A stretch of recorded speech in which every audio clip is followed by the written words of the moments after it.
Hello friends, இன்னைக்கு நம்ம பச்சை பயிறு வச்சு தான் ஒரு சப்ஜி பண்ண போகிறோம். சப்பாத்திக்கும் தொட்டுக்கலாம், தோசைக்கும் தொட்டுக்கலாம், இட்லிக்கும் தொட்டுக்கலாம். ஒரு அருமையான சைட் டிஷ் செய்ய போகிறோம். இப்படியும் செய்யலாமான்னு பார்ப்பீங்க. வாங்க பார்க்கலாம் எப்படி செய்கிறது அப்படின்னு சொல்லிட்டு. இன்னைக்கு பச்சை பயிறு நான் ஆல்ரெடி வறுத்து எடுத்து வச்சுருக்கேன். எப்போவுமே எங்கள் வீட்டில் பச்சை பயிரை எப்போவுமே நாங்கள் தனியாக வறுத்து எடுத்து வச்சுக்குவோம். ஸோ அப்போ தான் சீக்கிரம் அது வண்டு விழுகாது. அதுக்காக தான் வறுத்து எடுத்து வச்சுக்கிறது. அப்பப்போ நம்ம கொஞ்சம் கொஞ்சமாக வறுத்துட்டு இருக்க முடியாது. ஸோ எப்போவுமே நாங்கள் பச்சை பயிறு வறுத்து எடுத்து வச்சுக்குவோம். இப்போ நான் வறுத்து எடுத்து பச்சை பயிறு 1 கப் எடுத்திருக்கேன். இதை கழுவி விசில் விட்டு வேக வச்சிடலாம். பயிர் மூழ்கிற அளவுக்கு தண்ணி ஊற்றிட்டு உப்பு போட்டு கொஞ்சம் மஞ்சத்தூள் போட்டு வேக வச்சிடலாம். விசில் போட்டு ஒரு 3 விசில் வந்த உடனே சிம் பண்ணிட்டு ஒரு 10 நிமிஷம் வச்சா போதுங்க. சீக்கிரமாக பருப்பு வெந்துடும். அவ்வளோதான், சட்டுன்னு ரெடி ஆயிடும். அதுக்கடுத்து என்னென்ன வேணுங்கிறது இப்போ பார்க்கலாம்.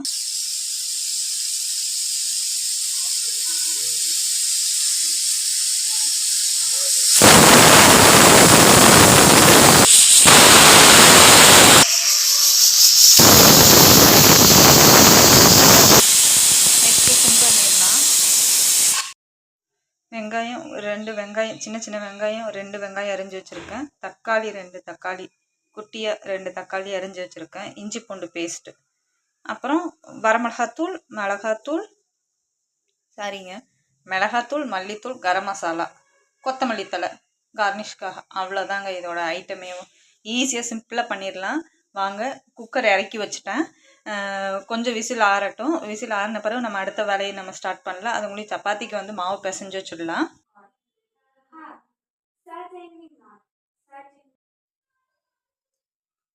பேனில் எண்ணெய் ஊற்றிக்கலாம். பருப்பு இந்த பக்குவத்துக்கு நல்லா குழஞ்சு நல்லா மசிஞ்சு வெந்திருக்கணும். இதுதான் பக்குவம். இப்போ தாளிக்க கடுகு, கொஞ்சம் உளுந்து கொஞ்சம் போட்டுக்கலாம். மெயினாக கொஞ்சம் சீரகம் போட்டுக்கலாம். அவ்வளோதான் தாளிப்பு ஐட்டம். கருவேப்பிலை கொஞ்சம் போட்டுக்கலாம். கருவேப்பிலையை போட்டு அப்படியே ஒரு கிண்டு கிண்டினோம்னா கொஞ்சம் பெருங்காயத்தூள் போட்டுக்கலாம்.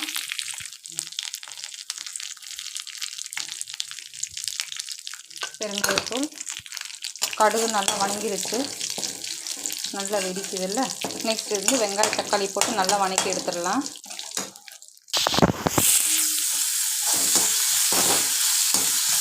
வெங்காயம் நல்லா வணங்கட்டும். தென் நெக்ஸ்ட் தக்காளி ஆட் பண்ணலாம். வெங்காயம் வணங்கினதுக்கப்புறம்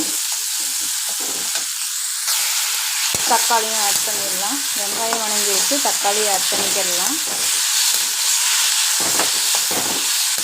நல்லா வணங்கட்டும் தக்காளி. இது கூடயே நம்ம அரைச்சி வச்சுருக்க இஞ்சி பூண்டு பேஸ்ட்டு இதையும் போட்டு நல்லா வணக்கிக்கலாம்.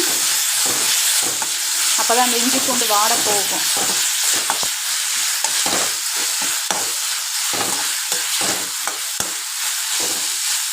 நல்லா வணக்கிக்கலாம்.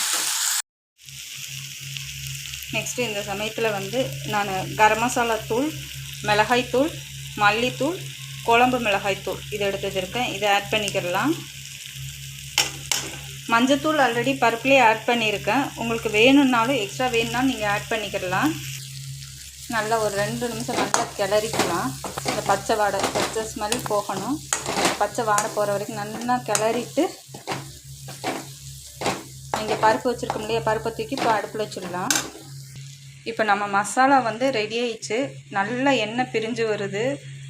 இந்த சமயத்தில் பருப்பு திரும்ப அடுப்பில் வச்சுருக்கேன். நம்ம மசாலா ரெடி பண்ணி வச்சுருக்கோம் இல்லையா, அதை நம்ம இது கூட போட்டு நல்லா ஒரு 2 கொதிக்கவும் கொத்தமல்லி தழை போட்டு இறக்கிட்டோம்னா ஆஹா அவ்வளோ சூப்பராக இருக்குங்க. சப்பாத்திக்கு உனக்கு எனக்குன்னு பிச்சுக்கு வாங்க, அந்த மாதிரி இருக்கும்.